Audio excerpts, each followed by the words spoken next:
खुलुमबाय गिबियावनो नोंथांमोनखौ बयखौबो चेनेलाव बरना लाग्रोनाय जाबाय नोंथांमोननि थाखाय दिनै मोनसे गोनांथार भिडिअ लाबोनाय जादों आसा खालामदों नोंथांमोना बे भिडिअखौ बयबो जोबजासिम नायलांगोन होननानै आं नोंथांमोननिसिम बे भिडिअनि गेजेरजों साबमिशन अन एग्रिकालचार मेकानाइजेशन बे स्किमनि बागै खोन्थाहरनो सानदों मानो होनोबा नोंथांमोना नैबे स्किमनि बागै रावबो मिथिया जानो हागौ नाथायबा नोंथांमोननि थाखाय बे स्किमा जोबोद मोनसे मोजां स्किम मानो होनोबा नोंथांमोना नैबे स्किमनि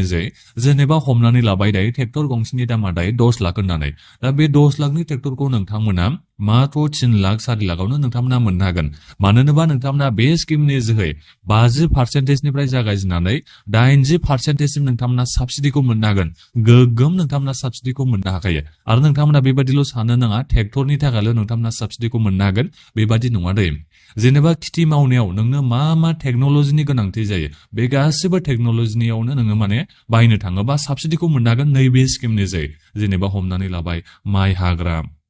बिनिफ्राय माइ मारा होग्रा ट्रेक्टर बायदि मा नोंनो टेक्नोलॉजीनि गोनांथि जायो खेथि मावनाय समाव दा बेखौ नोङो बायनो थाङोबा साबसिडि मोननो हागोन 50% निफ्राय जागायजेननानै 80% सिम दा बेनिखायनो आं नोंथांमोननिसिम बे भिडिअनि गेजेरजों नैबे स्किमनि बागै मोजाङै खोन्थाहरनो सानदों जाहाथे नोंथांमोना गासिबो बे स्किमनि लाबखौ मोननो हायो जों बर'फ्राथ' बांसिनानो खेथि मावनानै जायो नालाय नाथायबा जों बेफोर स्किमनि बागै मिथिना मोनैनि थाखायनो जोङो माखासे मुलाम्फाफोरखौ लानो हायाखै दा बेनिखायनो गासिबो भिडिअखौल' जोबजासिम नायलां आं नोंथांमोननिसिम गासिबो एप्लाइनि प्रसेसनि बागै खोन्थाहरजोबगोन मा डकुमेन्टस नांगौ बहा थांनानै एप्लाइ खालामनांगौ बेफोरनि बागैबो खोन्थाहरगोन आरो मोनसे मोजां रादाबा बेबो जाहैबाय नोंथांमोना अनलाइनयै एप्लाइ खालामनो हायो जेरावबो नोंथांमोना थांबावनो हासै दा बेनिखायनो नोंथांमोना बे भिडिअखौल' गासिबो जोबजासिम नायना लाबानो जाबाय दा बेनिफ्राय आंनि नोंथांमोननिसिम मोनसे खावलायबो थाग्रोबाय गिबियावनो गासिबो नोंथांमोना चेनेलखौ साबस्क्राइब खालामना लाग्रोलायनानै जाहाथे नोंथांमोना बेबादिनो स्किमफोरनि आपडेटखौ नैबे चेनेलनि गेजेरजों मोननो हायो दा बेनिफ्राय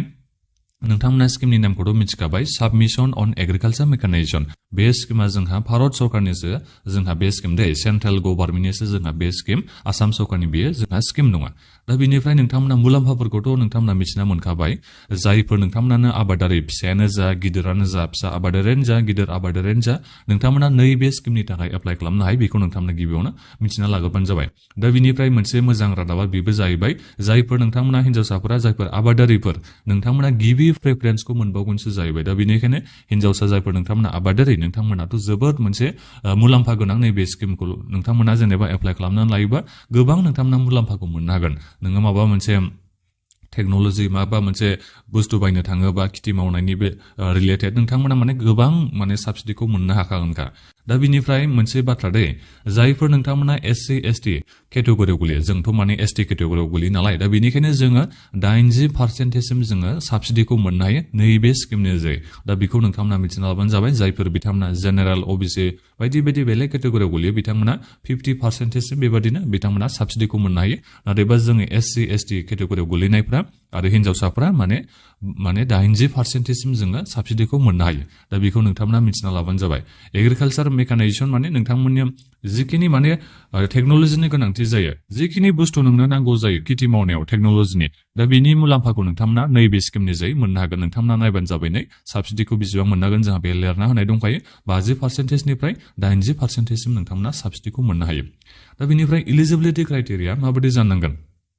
जायफोर नोंथांमोना सेल्फ हेल्प ग्रुपनिफ्राय एप्लाइ खालामनो सानदों दा नोंथांमोनाबो हाबागोनसो दा बेनिफ्राय जिखियानो जाया मानो गासिबो आबादारिफ्रानो जोंनि भारतनि गासिबो आबादारिफ्रानो बे स्किमनि थाखाय एप्लाइ खालामनो हायो जायफोर नोंथांमोना खेथि मावो खेथि बारि दङबा नोंथांमोना एप्लाइ खालामनो हाजोबगोन दा बेहाय जोंहा लिरना होखादों आरो भारतनि गासिबो आबादारिफ्रानो बे स्किमनि थाखाय एप्लाइ खालामनो हायो होननानै बेहाय बुंदों दा बेनिफ्राय वुमेन फार्मार जायफोर हिन्जावसाफोर आबादारिफोर दा नोंथांमोना बे स्किमनि थाखाय गोबां मुलाम्फा लानो हागोन जाहैबाय मानो होनोबा नोंथांमोननिसिम गिबि प्रायरिटिखौ बेहाय होनाय जादों होननानै जोंहा लिरना होदों बे स्किमाव बे नङा जेनेबा हौवासाफ्रा एप्लाइ खालामनो मोना बेबादि नङा माने हिन्जावसाफ्रा जायफोर आबादारिफोर बिथांमोना एप्लाइ खालामोबा गिबि प्रेफारेन्सखौ गिबि चान्सखौ बिथांमोना होगोन जाहैबाय बिथांमोना गिबि मुलाम्फाफोरखौ मोनग्रोनो हागोन जाहैबाय आरो दा बेनिफ्राय एप्लिकेशन प्रसेस होननानै बुंनो थाङोबा नोंथांमोना अनलाइन एप्लाइ खालामनो हागोन अनलाइन एप्लाइ लिंकखौ नोंथांमोना भिडिअ डिसक्रिप्शनाव मोननो हागोन नोंथांमोना गासिबो चेक खालामना नायबानो जाबाय दा बिनिफ्राय मा डकुमेन्ट्स नांगौ एप्लाइ खालामनायाव दा बेखौबो नोंथांमोना मिथिना लादो गिबियावथ' नोंथांमोना आधार कार्ड होनो नांगोन आधार कार्ड बेजों लोगोसे नोंनि बे पासपर्ट साइज फट'ग्राफखौ नोंथांमोना आपल'ड खालामनायाव होनो नांगोन नोंथांमोना बिनिफ्राय नोंनि हानि डिटेल्सखौ नोंथांमोना होनो नांगोन बिनिफ्राय नोंनि बे बेंकनि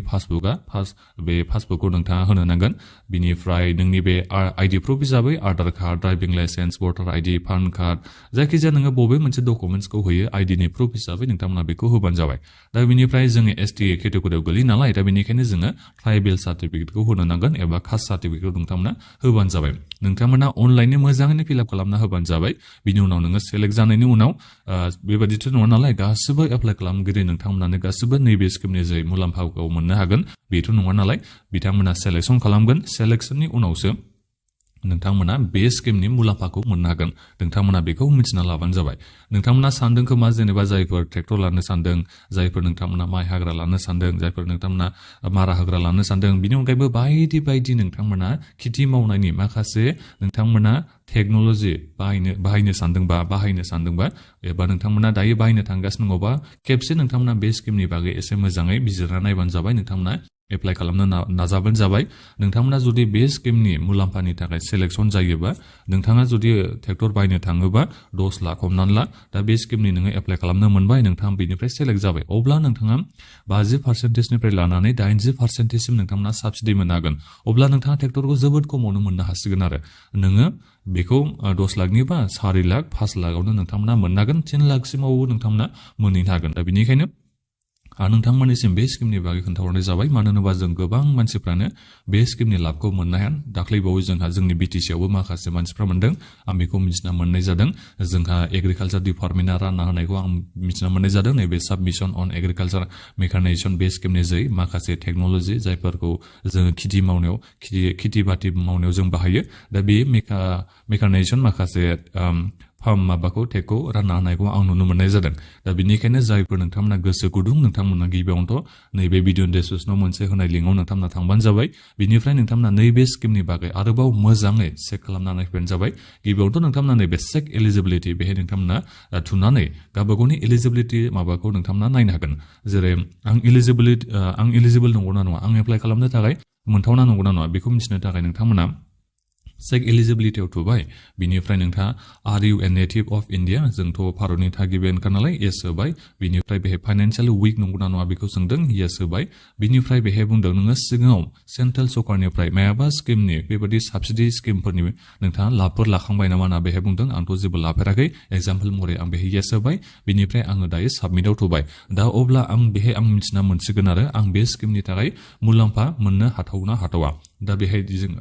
लिरना होदों नै आं इलिजिबोलनो नैबे स्किमनि थाखाय एप्लाइ खालामनो थाखाय दा बेखौ नोंथांमोना बेबादि चेक खालामना नायफैबानो जाबाय गासिबो नोंथांमोना इलिजिबोलथ' जाखागोन बे स्किमखौ एप्लाइ खालामनो थाखाय नाथायबा बेसो आरो गासिबो एप्लाइ खालामनाय नोंथांमोनानो मोननाय नङा नोंथांमोना सेलेक्सन जागोन बिनि उनावसो नोंथांमोना मोनगोन अब्लाबो नोंथांमोना फ्रियावनो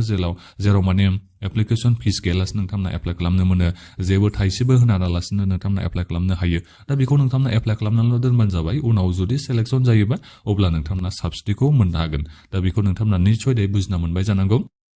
दा बेनिखायनो जायफोर नोंथांमोना एप्लाइ खालामनो सानदों नोंथांमोना गोख्रैनो नैबे स्किमनि एप्लाइ खालामना लाबानो जाबाय आं एप्लाइनिखौबो नोंथांमोना भिडिअ डिसक्रिपसनाव होनानै दोनदों दा बेखिनियावनो नोंथांमोना दानिया माबाफोर सोंनांगौ दङबा माखौबाफोर नोंथांमोना बुजिना मोनासैबा नैबे साबमिशन अन एग्रिकालचार मेकानाइजेसन बे स्किमनि बागै नोंथांमोना भिडिअनि बक्सआव कमेन्ट खालामना खोन्थाहरबानो जाबाय आरो नोंथांमोना सानो नङा बैसोआ बेसेबां नांगोन बिनि माबाफोर लिरनाय दं नामा होननानै बैसोनि जेबो खोथा गैया बेहाय नोंथांमोननि बैसोआ जेनेबा इसिबां उन्दै मानसियालाय बहाय खेथि मावो नोंथांमोनाथ' मिथिखायो दा बेनिखायनो नोंथांमोना गासिबो केटेगरिनि मानसियानो एप्लाइ खालामनो हागोन बोराय बुरै गासिबो बेसेबां बैसोनि बेहाय जेबो खोथा गैया हिन्जावसाफ्राथ' आरो गिबि प्रिफारेन्स गिबि खाबुखौनो मोनबावगोनसो हौवासाफ्राथ' एप्लाइ खालामनो हाखायोआनोसै बेबादि सोरबा एप्लाइ खालामनो हानाय नङा बेबादि जोंहा बेहाय लिरनो हायाखै गासिबो नोंथांमोना एप्लाइ खालामनो हागोन जों एसटि केटेगरियाव गोलैनायाथ' बिनि थाखाय जोबोद मुलाम्फा मोनबावगोनसो नैबे स्किमनिजों दा बेखौ नोंथांमोना बे भिडिअनि गेजेरजों मिथिबाय जानांगौ दा बेखिनियावनो नोंथांमोना बे भिडिअखौ गासिबो शेयार खालामनो होदो आरो जाहाथे बेबादिनो भिडिअ मोननो हायो बेनि थाखाय नोंथांमोना गासिबो चेनेलखौबो साबस्क्राइब खालामना लाबानो जाबाय दा बेखिनियानोमोन गोजोन्थों